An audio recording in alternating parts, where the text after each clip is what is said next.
Hello my dear students, myself Gaurav Mishra. और आज बच्चों फिजिक्स में आपके साथ एक नया टॉपिक लेकर आ गया हूँ। और हमारा आज का टॉपिक क्या है? Electromagnetic induction. बच्चों सबसे पहले तो हमको ये समझना चाहिए ये इलेक्ट्रोमैग्नेटिक इंडक्शन है क्या, इसका मतलब क्या है।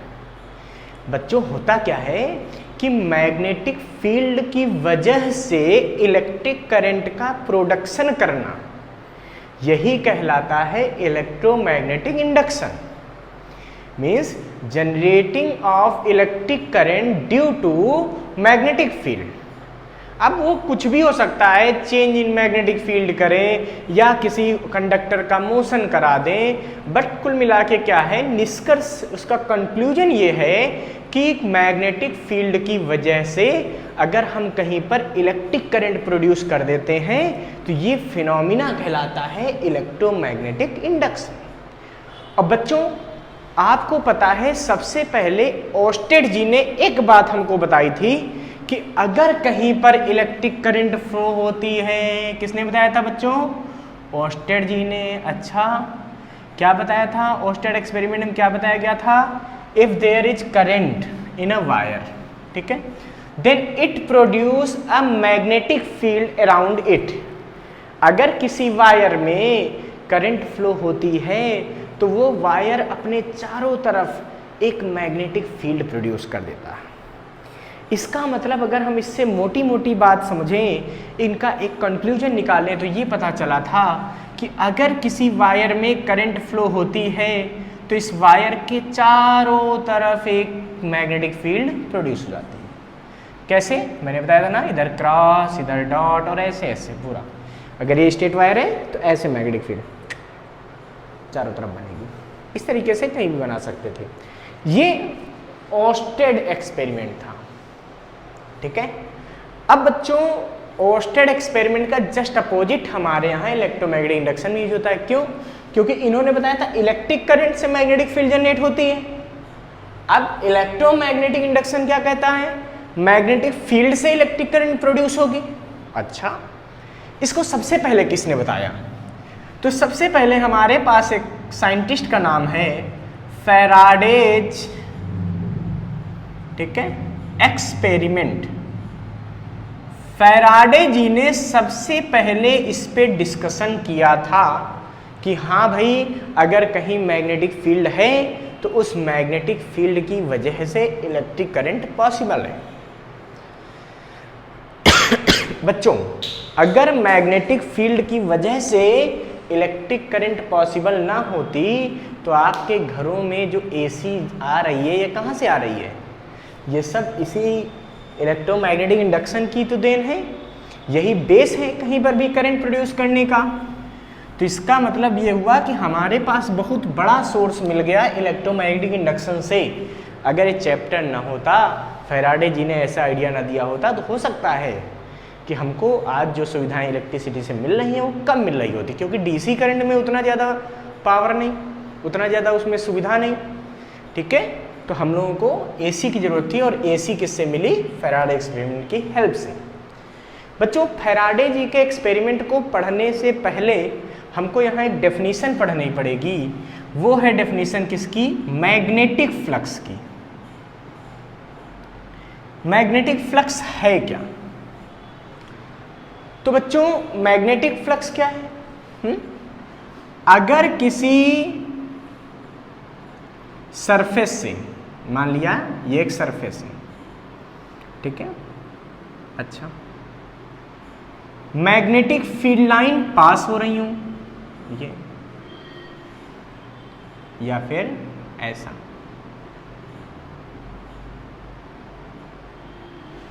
ठीक है, ऐसे। तो इस सरफेस में जब इससे कोई मैग्नेटिक फील्ड लाइन पास होती है तो हम कहते हैं इससे फ्लक्स पास हो रहा है, ठीक है। हमारी डेफिनेशन क्या है? The number of magnetic field line passing through any area in normal direction is called magnetic flux, ठीक है। और इसका मैथमेटिकल रिप्रेजेंटेशन कैसे होता है? मान लीजिए एक प्लेन है, तो प्लेन का एरिया वेक्टर आपको पता है हमेशा परपेंडिकुलर टू द प्लेन जाता है। इसका मतलब अगर ये प्लेन है तो इसका एरिया वेक्टर तो हमेशा किधर होना है बच्चों? Perpendicular to the plane. ये एक एरिया है तो ऐसा, वो दिख आपको ऐसा रहा क्योंकि 3D डायग्राम है, मैं ऐसे बनाऊंगा तो आपको ये चीज़ दिखेगी, कुछ क्लियर नहीं होगा, बट रियल में प्लेन ही ऐसा है तो इसका एरिया वेक्टर ऊपर देखो बना दिया मैंने। इस वाले प्लेन का भी एरिया वेक्टर किधर बनेगा? ऊपर की तरफ, ए वेक्टर। ठीक है, मान लीजिए यहां से मैग्नेटिक फील्ड कितनी पास हुई? बी। तो मैग्नेटिक फ्लक्स है क्या? मैथमेटिकली अगर मैं बात करूं तो magnetic flux is the dot product of magnetic field with area vector. किसी भी प्लेन में मैग्नेटिक फील्ड और एरिया वेक्टर के डॉट प्रोडक्ट को मैग्नेटिक फ्लक्स कहते हैं। Means phi is equal to मैं लिख सकता हूं बी ए कॉस थीटा। ठीक है, magnetic flux is a scalar quantity. कैसी क्वांटिटी होती है? स्केलर क्वांटिटी होती है। अच्छा, ये स्केलर क्वांटिटी होती है। इसकी यूनिट क्या होगी? सिंपल सी बात है, बी क्या होती है? न्यूटन पर एम्पियर मीटर। एरिया की मीटर स्क्वायर, तो कितना आएगा? न्यूटन मीटर पर एम्पियर। एक तो ये हो सकती है, और एक यूनिट और हो सकती है। क्या? अरे हो तो 4 सकती है बच्चों, क्योंकि 4 मैग्नेटिक फील्ड की होती है। सिंपली बी की मैग्नेटिक क्या होती है? एक होती है वेबर पर मीटर स्क्वायर और इनटू मीटर स्क्वायर, तो एक कट जाएगा तो क्या मिलेगा? वेबर। और बहुत सारी हो सकती है, टेस्ला इनटू मीटर स्क्वायर हो सकती है, गॉस से भी हो सकती है। तो सिंपली जो मैग्नेटिक फील्ड की यूनिट है वो क्या है? वेबर है। ठीक है, न्यूटन मीटर पर एम्पियर भी लिख सकता हूं मैं। This is the unit of magnetic flux. अब बच्चों मैंने समझ लिया कि स्केलर क्वांटिटी होती है, इसकी यूनिट मैंने सॉल्व कर ली। अब अगर मुझसे कोई कह दे कि इसका डायमेंशन क्या होता है, तो क्या मैं निकाल सकता हूं? बिल्कुल निकाल सकता हूं। Dimensional formula of flux, flux phi क्या होगा बच्चों? देखो, न्यूटन मीटर पर एम्पियर, न्यूटन का mL/t-2, मीटर का लेंथ L, एम्पियर का A, means mL square t-2 A-1। This is the dimensional formula of flux. ये क्या है? ये फ्लक्स का डायमेंशनल फार्मूला होता है। अच्छा, तो ये डायमेंशन निकालने के बाद अब हमको यहाँ पे देखना चाहिए कि मैग्नेटिक फ्लक्स बेसिकली किन किन चीज़ों पर डिपेंड करता है, और वहीं से फैराडेज एक्सपेरिमेंट के बारे में चर्चा हो जाएगी। तो भाई फ्लक्स देखा गया बी ए कॉस थीटा। इसका मतलब जो मैग्नेटिक फ्लक्स होता है, एक तो वो मैग्नेटिक फील्ड में डिपेंड करता है। कैसे? मान लीजिए आपने कोई एक लूप रख दिया ऐसा, ठीक है, ये लूप आपने रख दिया, मान लीजिए किसी वायर का बना हुआ, और यहां पे एक मैग्नेटिक फील्ड बी लग रही है। क्या लग रही है? मैग्नेटिक फील्ड बी, यूनिफॉर्म है। ठीक है, ये बी लग रही है। अब अगर बी को आप कह दें T, या B is equal to alpha t, जहां अल्फा कोई कांस्टेंट है T, ये साफ दिख रहा है कि टाइम के बढ़ने पर मैग्नेटिक फील्ड बढ़ जाएगी। जब फील्ड बढ़ जाएगी, देखिए इसका एरिया कांस्टेंट है तो इसका फ्लक्स भी बढ़ जाएगा। अब ये देखा गया कि जैसे ही फ्लक्स किसी कॉइल के अंदर अचानक सडन बढ़ने लगा तो उसमें एक इंड्यूस्ड करंट पैदा हो जाएगी। क्या हो जाएगी? एक इंड्यूस्ड करंट पैदा हो जाएगी। मींस अगर मैग्नेटिक फील्ड अचानक बढ़ने लगी तो ये देखा गया कि इसमें एक इंड्यूस्ड करंट पैदा हो जाएगी। और उस इंड्यूस्ड करंट का जो प्रोडक्शन होगा उसकी डायरेक्शन किधर होगी, इस तरफ होगी। ठीक है, फिर ये देखा गया कि अच्छा अगर ये मैग्नेटिक फील्ड है, अगर मान लिया जाए कि इसमें एक कॉइल रखी हुई थी ये, ठीक है, और अचानक मैं इस कॉइल का एरिया कम कर दूं, मैं इसका एरिया क्या करूं, कम कर दूं, कहीं से इसका लेंथ ब्रेड्थ पूरा घटा के और फाइनल एरिया इतना छोटा सा रखूं।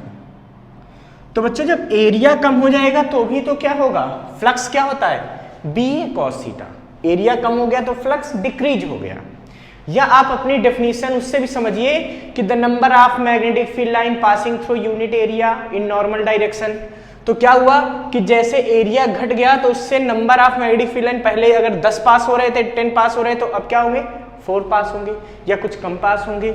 इसका मतलब इस सिचुएशन में मैग्नेटिक फील्ड क्या हो गई है, डिक्रीज हो गई है। इसका मैग्नेटिक फ्लक्स सॉरी क्या हो गया, डिक्रीज हो गया। जब फ्लक्स डिक्रीज हो गया तो देखा गया यहां पे भी एक इंड्यूस्ड करंट प्रोड्यूस हो जाती है, और वो इंड्यूस्ड करंट कुछ ऐसी होती है। अच्छा, ये भी इंड्यूस्ड करंट है,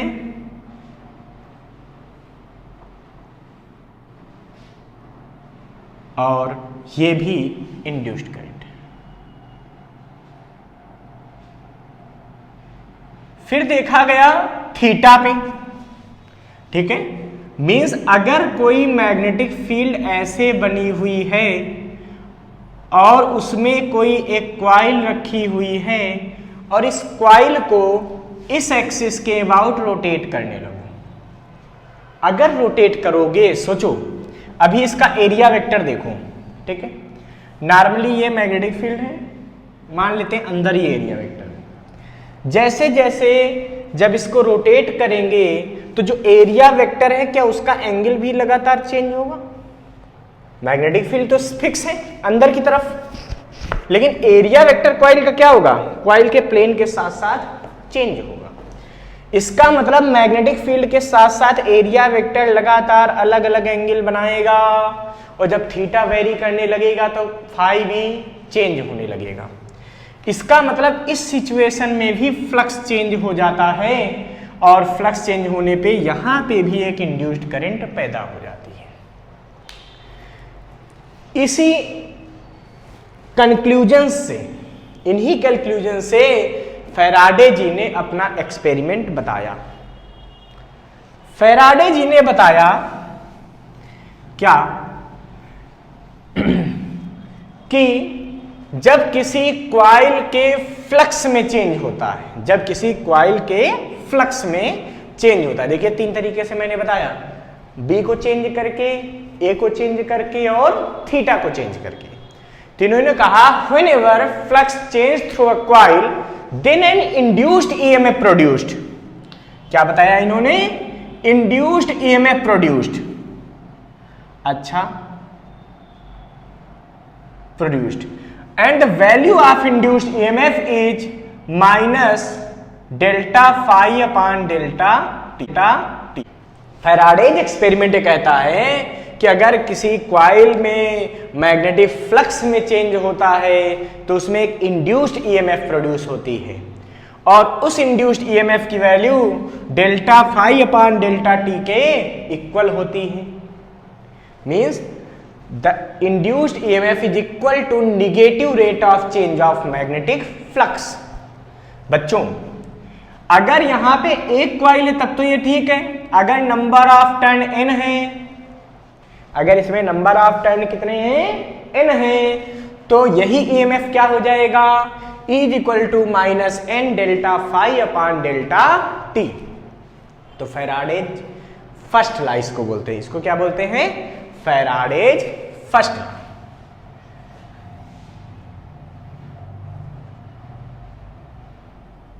ये जो थे ये एक्सपेरिमेंट थे फैराडे के, और इन्होंने फर्स्ट लॉ क्या बताया, when the magnetic flux change through any coil then an induced EMF is produced and the value of induced EMF is equal to negative rate of change of magnetic flux.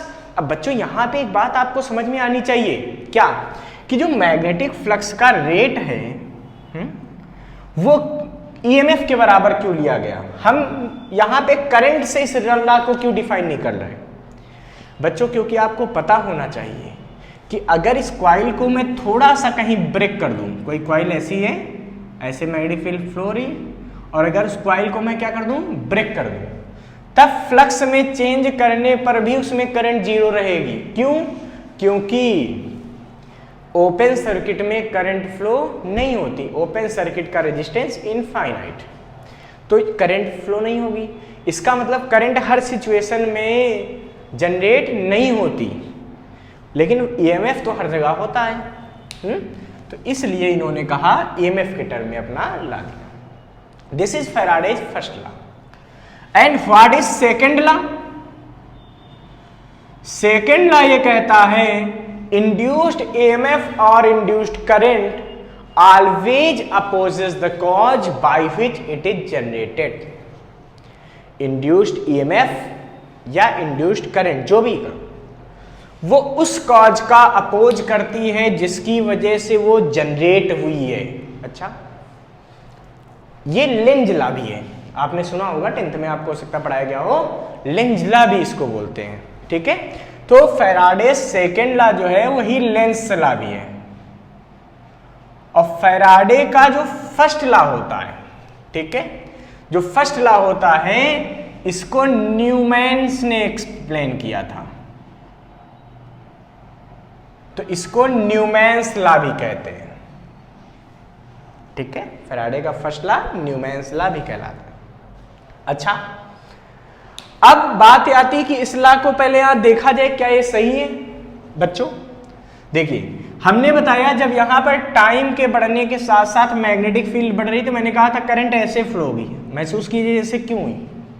देखिए, जब B बढ़ रहा था तो मतलब अंदर की तरफ वाली मैग्नेटिक फील्ड लगातार बढ़ रही होगी, और इनका सेकेंड लॉ ये कह रहा है कि इंड्यूस्ड ईएमएफ और induced current always opposes the cause by which it is generated.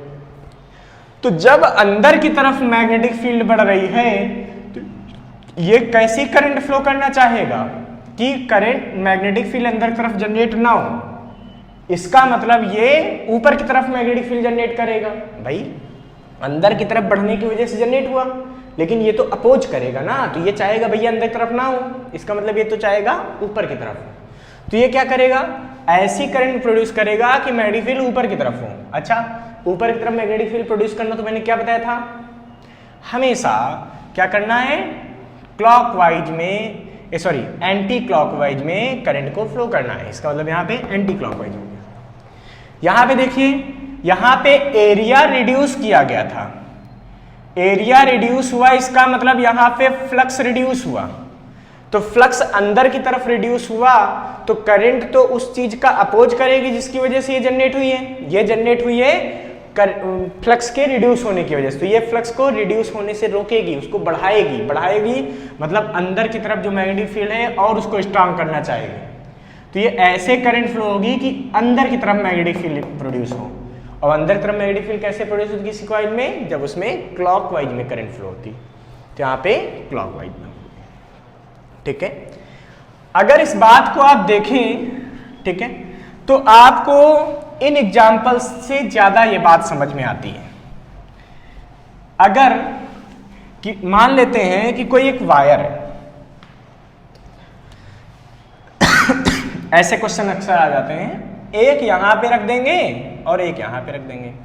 ठीक है, ये कॉइल 1 है, ये कॉइल 2 है। कहा गया करंट इंक्रीजिंग है, आई क्या है, इंक्रीजिंग है। Then find induced current, find direction of induced current.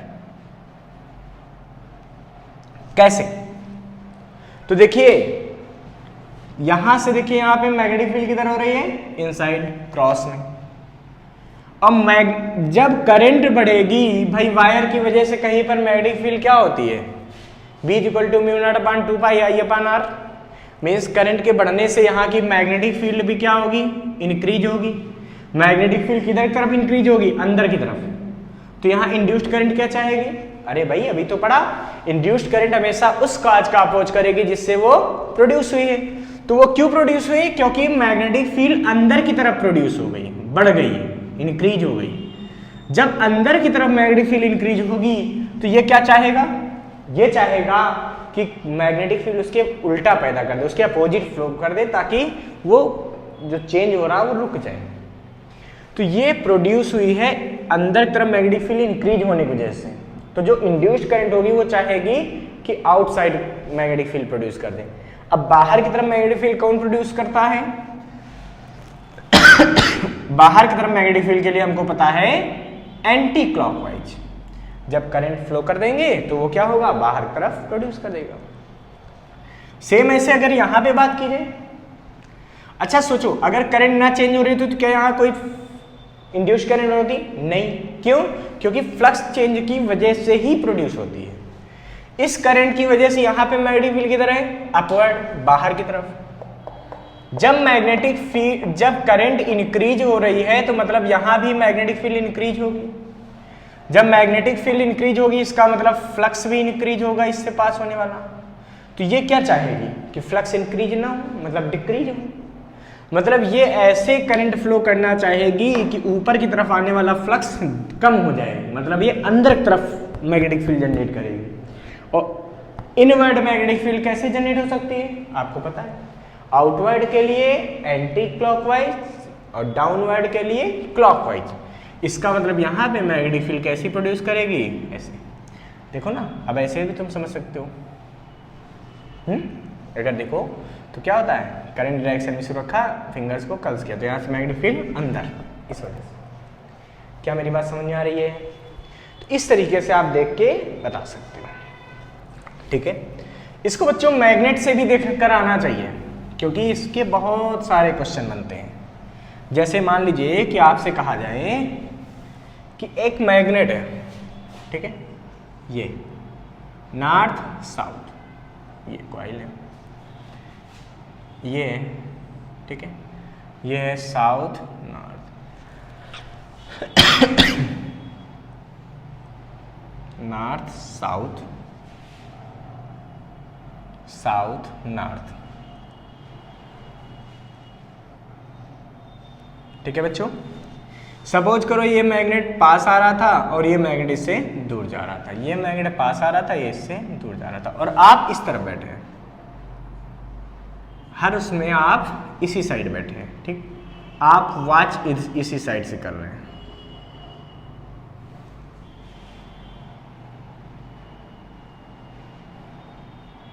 ये आपकी आई में बना रहा हूं। अब आप इसको जो है ज़्यादा टेक्निकल न मत देखिएगा कि अब मेरी आँख अच्छी नहीं बनी है। तो बच्चों इसको कैसे करंट दिखाई देगी जो यहाँ से देख रहा होगा स्टूडेंट्स? जब ये पास आएगा ना तो क्या होगा सोचिए, ये करंट इस तरीके से प्रोड्यूस कर देगा, नॉर्थ जैसा। क्यों? क्योंकि इसके पास आने की वजह से, सोचो एक मैग्नेट ऐसे रखा है, एक कॉइल रखी है, क्या इसकी वजह से इसमें इंड्यूस्ड करंट होगी? नहीं। इंड्यूस्ड करंट केवल तभी होती है जब मैग्नेटिक फ्लक्स में चेंज हो, ठीक है, या मैग्नेटिक फील्ड में किसी कंडक्टर का रिलेटिव मोशन। तो यहां पे क्या हो रहा है कि ये पास आ रहा है, इस वजह से इंड्यूस्ड करंट पैदा हो रही है। तो इंड्यूस्ड करंट कैसे फ्लो होगी? वो चाहेगी कि ये पास ना आए, तो पास ना आए इसका मतलब क्या करेगा? रिपेल करेगा। रिपेल करेगा तो नॉर्थ को रिपेल कौन करता है? नॉर्थ। ऐसा होगा, इधर आई। जब साउथ पास आएगा तो क्या करेगा? ये क्या करेगा भाई? पास आने से रोकेगा, क्योंकि यहाँ इंड्यूस्ड करंट क्यों जनरेट हुई है? पास आने की वजह से। तो ये पास आने से रोकेगा, इसका मतलब ये क्या बनाएगा? यहाँ पे साउथ, रोक देगा।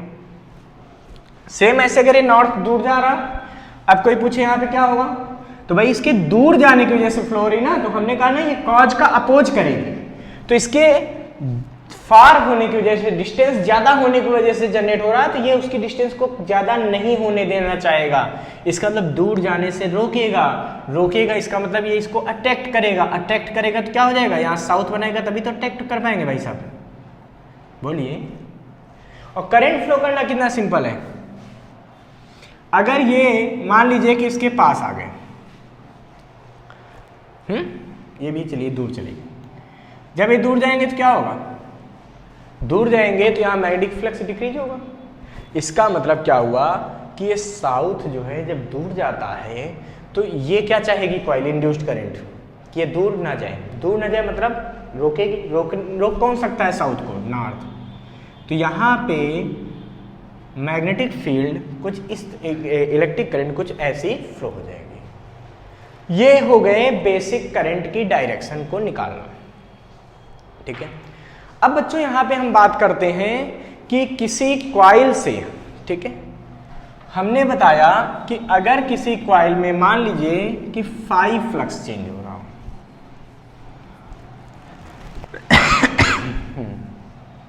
किसी कॉइल में कितना फ्लक्स चेंज हो रहा हो, 5, तो उसमें ईएमएफ कितना प्रोड्यूस होता है, n delta phi upon delta t, ठीक है। अगर किसी कॉइल में मान लीजिए डेल्टा 5 फ्लक्स चेंज हो रहा हो in time delta t, then induced EMF from Faraday's first law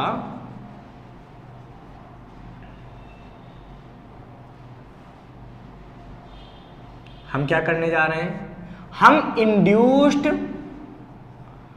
current and charge, induced charge calculate करने जा रहे हैं। ये हमारी हेडिंग है। तो ईएमएफ जब इतना होता है, if R is the resistance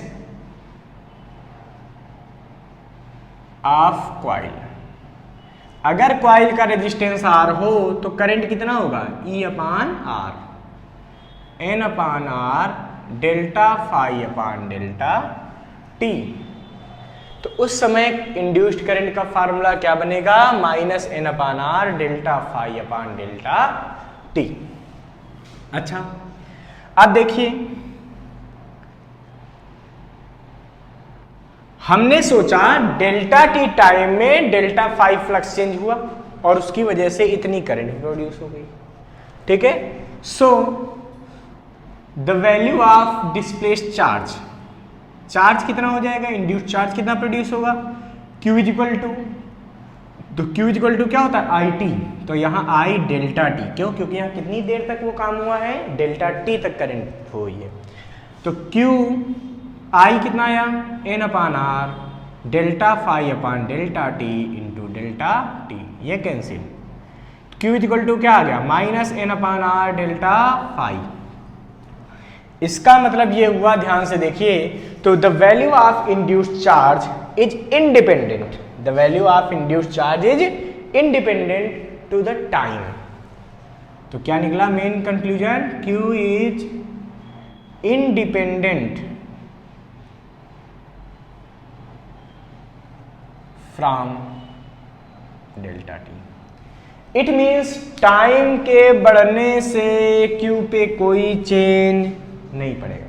इसका मतलब कोई कॉइल किसी मैग्नेटिक फील्ड में चाहे तेजी से लाओ चाहे धीरे धीरे लाओ, टाइम के से उसका कोई लेना देना नहीं है, बस उसका मतलब किससे, चेंज इन फ्लक्स से। चेंज इन फ्लक्स अगर सेम है तो Q सेम रहेगा। ये बात बिल्कुल अच्छे से पता होनी चाहिए। इसका मतलब क्या हुआ कि जैसे मान लीजिए मैग्नेटिक फील्ड है, एक एग्जांपल ले लेते हैं, ठीक है। ये बाहर कॉइल रखी है, तो इसमें इनिशियल फ्लक्स कितना है, 0। मान लीजिए इसमें आ गया, इसका एरिया A था, रेडियस आ रहा है, घर की बात है, ठीक है। जब इसके अंदर आ गया तो फ्लक्स फाइनल वाला कितना हो गया, BA मान लेते हैं, ठीक है। B और A के बीच का एंगल 0 डिग्री मान लेते हैं। इसका मतलब चेंज इन फ्लक्स कितना हो गया, BA minus 0 by final minus initial. तो कहने का सेंस ये है कि चाहे धीरे से लाओ और चाहे तेज लाओ, चेंज इन फ्लक्स तो BA ही होगा। बस धीरे धीरे ला टिक टिक टिक टिक टिक और तेजी से ला धाम, लेकिन हर केस में चेंज इन फ्लक्स तो सेम होगा।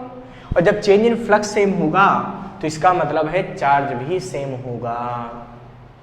तो ये फर्क नहीं पड़ता कि कॉइल को धीरे धीरे लाए या तेजी से लाए, चार्ज इंड्यूस्ड हमेशा सेम होगा, ठीक है बच्चों। यहां से हमने ये चीज क्लियर कर। अब बच्चों यहाँ पे आपसे कुछ बेसिक भी क्वेश्चन पूछे जाते हैं, ठीक है। क्या जैसे कह देंगे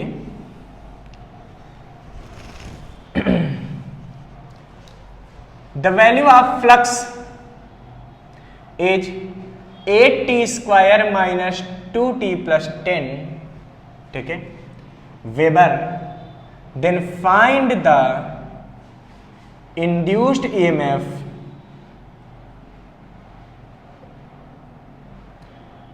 eight t is equal to 2 second. 2 second पे इंड्यूस्ड ईएमएफ बताना है। If 10 ohm is the resistance of coil then find current. तो करंट भी बतानी है। अच्छा, तो बच्चों जब ऐसा क्वेश्चन आएगा तो हम क्या करेंगे? हमको पता है, अभी अभी मैंने पढ़ा, E is equal to n d phi upon d t, delta phi upon delta d, d phi upon d t. यहाँ पे क्या है, हमको मैग्नीट्यूड निकालना है, तो हम माइनस साइन को भी हटा देंगे। और नंबर ऑफ टर्न्स कितने हैं? 1। नंबर ऑफ टर्न्स यहाँ पे क्या है? 1। क्यों? जब नंबर ऑफ टर्न्स ना दिया जाए तो समझ जाओ वो 1 है, ठीक है। तो E इक्वल टू हो गया d phi upon d t, इसका simple differentiation, d upon d t of 8t² minus 2t plus 10 is equal to 8 into t square की 2t, 2 इंटू टी का 1 प्लस 0, तो E कितना आ गया? 16t minus 2। ये EMF आ गया। So EMF at t is equal to 2 second क्या होगा? 16 इंटू 2 और माइनस 2, भाई t की जगह 2 फुट कर दिया, तो कितना बचेगा? 30 वोल्ट। कितना आएगा? 30 वोल्ट। साथ ही साथ यहाँ पे जब E आ गया तो हमको करंट निकालना था, तो करंट की वैल्यू क्या आएगी? I is equal to E upon R। E कितना है बच्चों? 30, R कितना है? 10, कितना आया? 3 एम्पियर। Simple answer. इस तरीके से हम इसको सॉल्व कर सकते हैं।